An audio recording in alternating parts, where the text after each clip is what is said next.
مسئلہ یہ ہے، اب ہم آتے ہیں، میرا خیال ہے عیب والے مسائل تو کافی حد تک حل ہو چکے ہیں، اب ہم آتے ہیں جانور کو لٹانے، بلکہ اس سے پہلے کہ آپ جب جانور لے کر آئے تو بہت سے لوگوں کی نیت بدل جاتی ہے. آپ جانور لے کر آئے، بچھڑا، جب محلے والوں نے آ کے دیکھا تو کسی نے کوئی تعریف کرتا ہے، کوئی کہتا ہے یار یہ کیا اٹھا کے لے آئے آپ، ٹھیک ہے نا. تو اب آپ کا دل بدل گیا کہ یار پڑوسیوں کے یہاں تو بچھڑا ہے، وہ تو بڑا ٹائٹ ہے. اب آپ کا دل چاہ رہا ہے کہ میں اس جانور کو چینج کروں.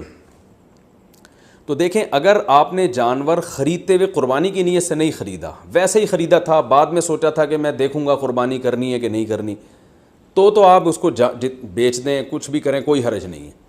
لیکن اگر آپ نے قربانی کی نیت سے خریدا تھا، جیسے کہ 99% لوگ بقرعید میں قربانی کی نیت ہی سے جانور خرید رہے ہوتے ہیں، گھر لانے کے بعد آپ کی نیت بدل گئی، یار وہ پڑوسی جو وسیم بھائی جو بچھڑا لے کر آئے ہیں نا، اس پہ الگ ہی نور برس رہا ہے، اور وہ ہمارے بچھڑے کے ساتھ جب کھڑا ہوتا ہے تو ہمارا بچھڑا تو احساس کمتری میں آئے نہ ہے، ہم احساس کمتری کے شکار ہوتے ہیں. تو اب آپ نے ارادہ کیا یہ بچھڑا آپ کسی کو پہنا دیں، تو بالکل جائز ہے. جیسے کسی نے آپ کو پہنایا تو آپ بھی کسی کو بچھڑا پہنا سکتے ہیں.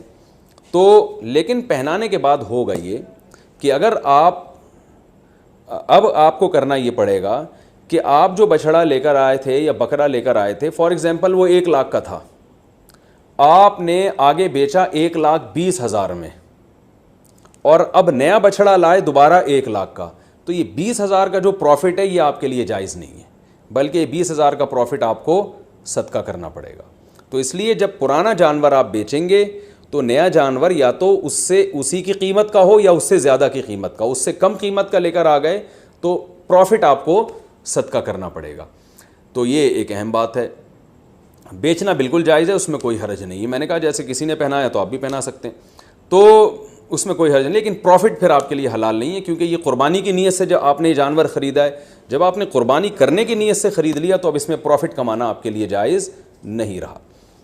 آپ بچھڑا لے کر آئے، پورا بچھڑا اپنے لیے لے کر آئے آپ قربانی کی نیت سے، تو یہاں آپ نے ارادہ کیا، محلے والے آ گئے، وسیم بھائی نے کہا یار ایک حصہ ہمیں بھی دے دو یار ایک حصہ، تو آپ کا ارادہ بدل گیا، آپ نے کہا چل بھائی، تو آپ اس میں سے حصے بھی دوسروں کو دے سکتے ہیں، اس میں بھی کوئی حرج نہیں ہے.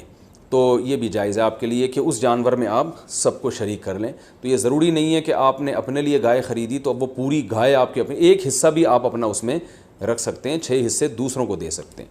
ایک اہم بات یہ بھی ہو گئی.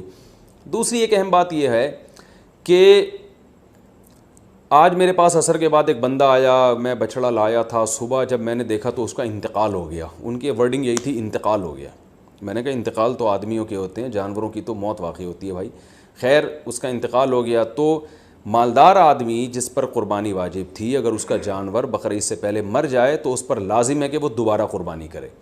ہاں، دوبارہ قربانی میں یہ ضروری نہیں ہے کہ جتنا مہنگا پہلا جانور تھا اتنا ہی دوسرا بھی ہو، نہ، سستا جانور بھی کیا جا سکتا ہے، کیونکہ اب آپ پروفٹ نہیں کما رہے اس پہ، تو اس لیے وہ تو اللہ نے نہیں اس کو اٹھا لیا پہلے. تو اس جانور کو ذبح کر کے مرنے سے پہلے گوشت کھا لیں یا قصائی کو بیچ دیں، اور جو آپ نیا جانور لے کر آئیں گے وہ یعنی وہ بیچ اس لیے دیں یا گوشت اس لیے تاکہ وہ اس نے بھی گوشت ہی، یعنی گوشت کے طور پر ہی قصائی نے بھی استعمال کرنا ہے اس کو. تو جانور اگر مر گیا، آپ نیا جانور اگر لے کر آئے ہیں تو نئے جانور میں یہ ضروری نہیں ہے کہ پہلے والے جانور سے وہ مہنگا ہو، وہ سستا بھی لا سکتے ہیں. آپ پوری بچھڑا لے کر آئے تھے تو اب کوئی بات نہیں، ایک دمبا کر لیں چھوٹا موٹا آپ، تو یہ ضروری نہیں ہے کہ اتنا ہی مہنگا ہو. وہ اگر جانور مر جائے تو بس آپ نے ایک واجب اپنے ذمے سے پورا کرنا ہے، تو وہ سستا جانور بھی کر سکتے ہیں. اور اگر غریب آدمی جانور خرید کے لایا تھا قربانی کی نیت سے، وہ جانور مر گیا تو بس غریب کو ثواب مل گیا، دوبارہ اس پر قربانی واجب پہلے بھی نہیں تھی.